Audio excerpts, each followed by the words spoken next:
we're heading on to the team that finished second in the division, and that is your Green Bay Packers there. Cheeseheads. Yes, the Cheeseheads, looking at Lambeau Field. Oh, that's football weather right there. But 9-8 last year. They were a playoff team. They did knock off the Cowgirls there, so cheers to them. Let's look at some of their additions there.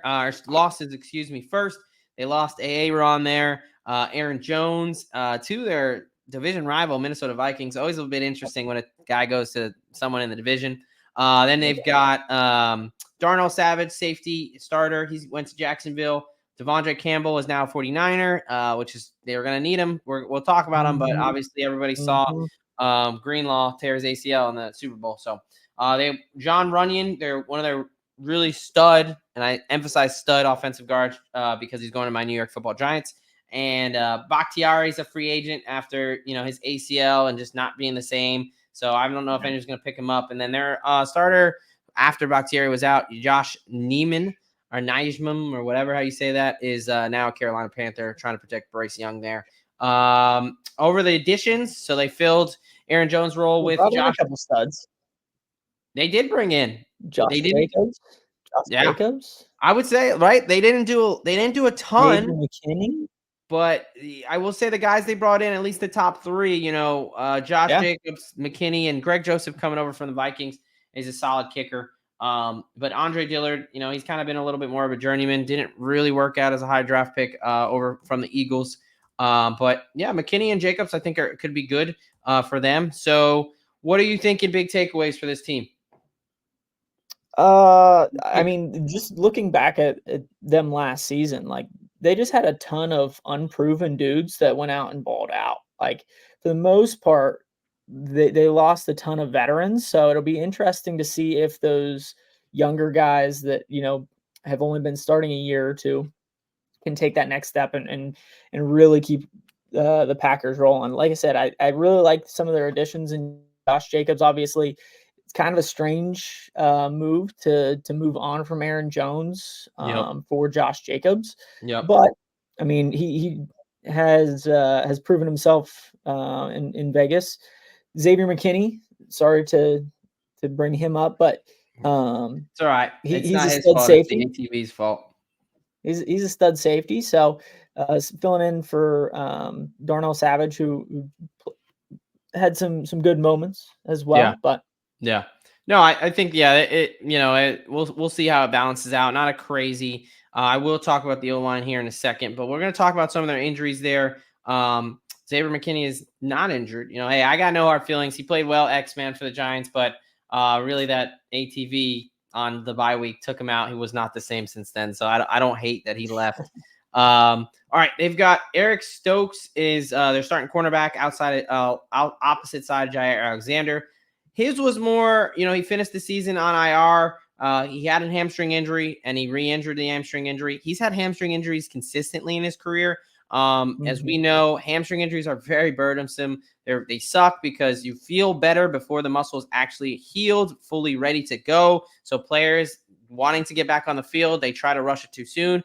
Very high re-injury rates, as Eric Stokes found. So, even in the worst case, 3 to 4 months, but he does have 8.5 months to the season. So any concerns there? What are you thinking about Stokes? Honestly, I don't have a ton of concern from Stokes. Hamstring injuries are, like you said, they're rather concerning in the middle of the season because of that high reoccurrence rate. But with that being said, he's had all kinds of time to rehab and get that thing as strong and activating it a little bit quicker so that he doesn't restrain it. So really no major concerns. Yeah. I think what's more concerning, I don't know if you saw this, but obviously fellow Packer Christian Watson, stud when he's on the field. It's quite clear thing when he's on the field, right? It looks like they were did this giant study about, figuring out what's wrong with his hamstrings. I don't know if you saw the results of that. So they said the takeaway was that he has an asymmetry in his hamstrings. Any decent rehab team or strength and conditioning coach should have known that. I don't know.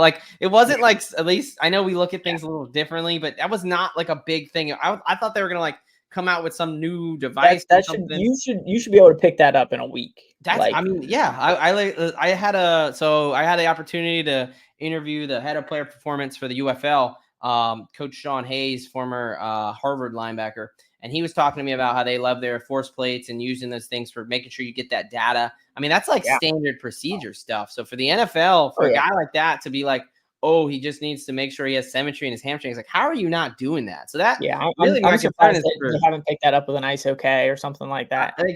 My concern is for the Packers medical team, and I'm going to go further into this, not for the hamstring thing, but for this.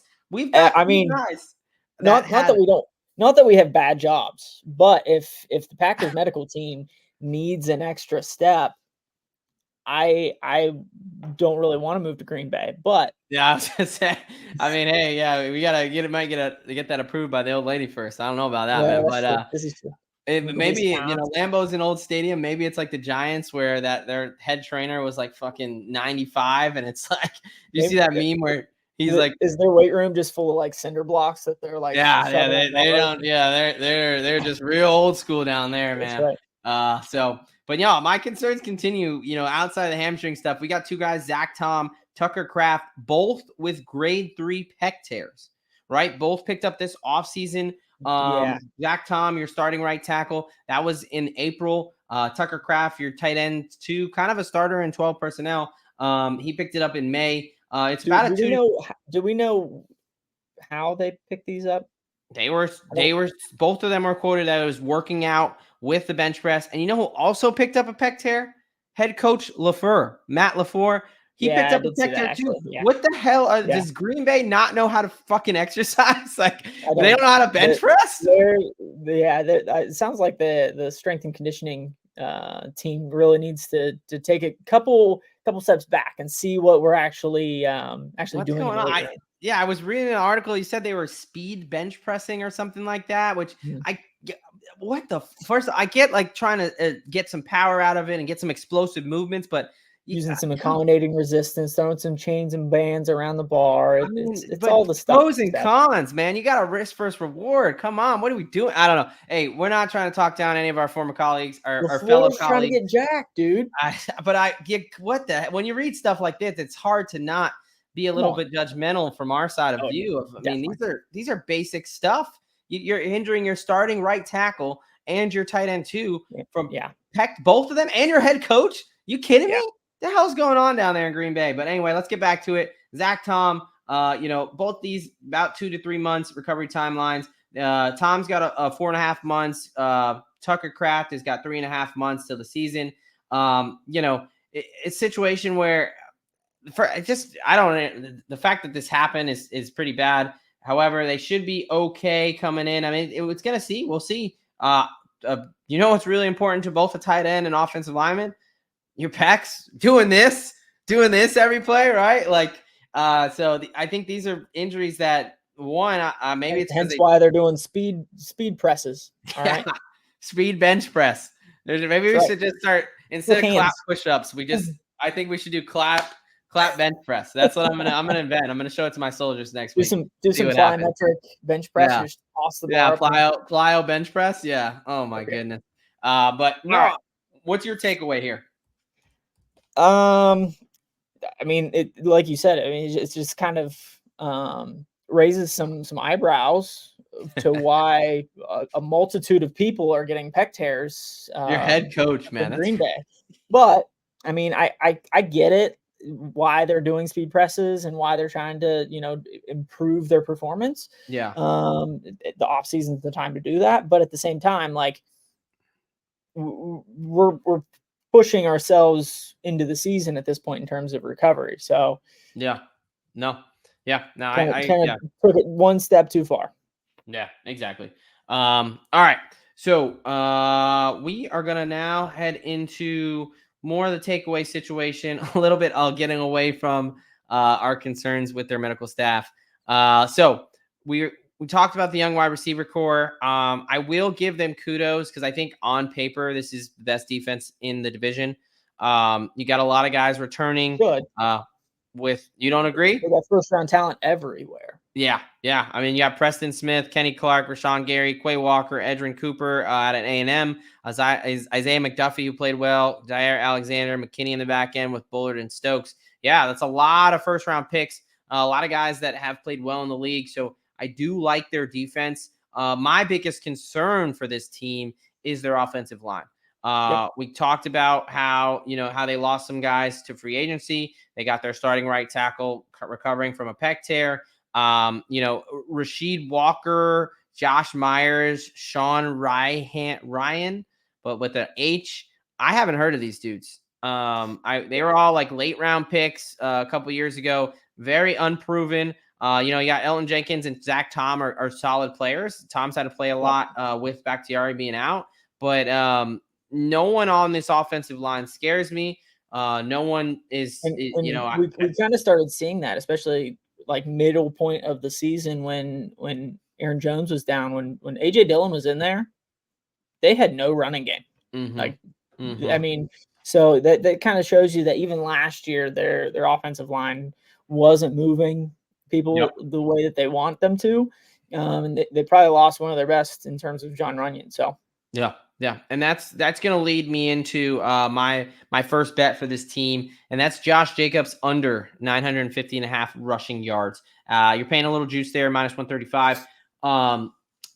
It's the O-line for me. I think that's my biggest thing is like they still have AJ Dillon too. They did re-sign Dillon, so they still are going to give him some carries. I just don't think that Jacobs from one, he'll get some volume, but I just don't think they'll have a lot of success. I think it'll be a lot of that inefficiency. Unlike when he was with the Raiders, he's not going to be the only option now. So, I just don't think he's going to get close to that 1,000 yards. I could see him getting where, 800, 850 maybe. But I think it's going to be a little more split than it was between Aaron Jones and AJ Dillon. And I just don't trust that offensive line to open up a lot of holes. He's not really someone who's going to have a lot of big explosive runs. He is a very kind of consistent kind of volume guy. But if you're not picking up the yards because you don't got any holes to run through, you're going to throw the ball. I don't hate Jordan Love. I think there's still some questions. I'm not definitely like a Jordan Love like truther. I'm not really on the hype train. I just think that, I think he's a pretty good quarterback. There's still some questions there. Their wide receivers, I think they're just better through the passing game. I think they're going to play good defense, and I think they're going to struggle to run the ball. So give me Josh Jacobs under 950.5. And then second bet is a little bit of exact order 1-2. Lions finish first and Packers to finish second at plus 350. You could take them top two, and I think it's closer to like plus 150 or something like that. But I just think that Lions finish first, Packers finish second. It kind of goes similar to what it was last year. Because, although I have concerns about their O-line, Jordan Love's pretty good. They got some good wide receivers, and their defense, I'm pretty damn impressed with that defense right now. So that's what I got. What about you?